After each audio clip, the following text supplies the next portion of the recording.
सबको जय यीशु की।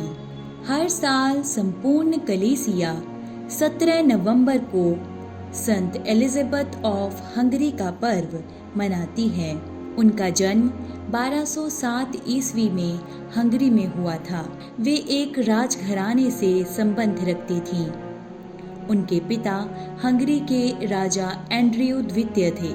4 वर्ष की उम्र से ही उन्हें शिक्षा ग्रहण करने के लिए भेज दिया गया था, ताकि वे प्रभु की शिक्षा के साथ साथ सामाजिक शिक्षा को भी हासिल कर सकें। राजघराने से संबंध रखने के बावजूद भी उनका जीवन बेहद सादगी से भरपूर था। वे प्रभु के भक्ति ज्ञान को पाने के लिए सदा अभिलाषित रहती थीं। अपने बचपन में जब वे गिरजाघर जाती थी तो सादे कपड़े पहनकर जाती थीं। एक बार किसी ने उनसे पूछा, आपके पास इतने अच्छे वस्त्र और आभूषण हैं, फिर भी आप इतनी सादगी में गिरजाघर क्यों आती हैं? तब उन्होंने कहा, मैं वो सब कैसे पहन सकती हूँ जबकि हमारे प्रभु ने हमारे लिए कांटों का मुकुट पहना। 14 वर्ष की उम्र में उनकी शादी राजा लुइस से हो गई थी। उनकी शादीशुदा जिंदगी प्रभु की ओर से आशीषित और दूसरों के लिए नमूना ठहरी।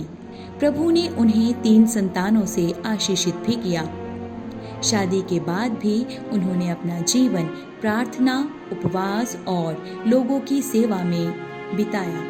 1227 ईस्वी में उनके पति राजा लुइस का देहांत हो गया और उसके बाद बच्चों और अपने राज्य की जवाबदारी को संत एलिजाबेथ ने ही संभाला। उन्होंने प्रभु पर भरोसा रखते हुए बहुत ही उत्साह से इस सारे कार्य को संभाला।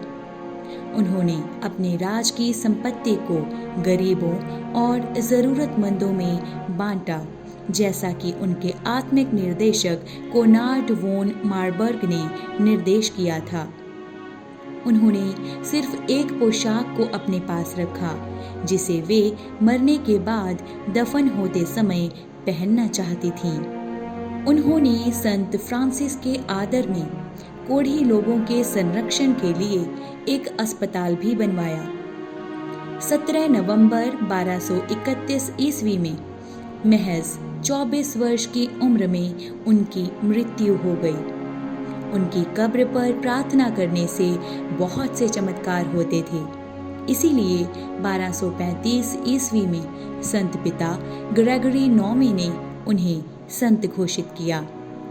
आइए आज हम भी संत एलिजाबेथ ऑफ हंगरी के माध्यम से प्रभु से प्रार्थना करें कि प्रभु हमें भी उनके जैसा विवेक और सेवा भाव वाला जीवन दे।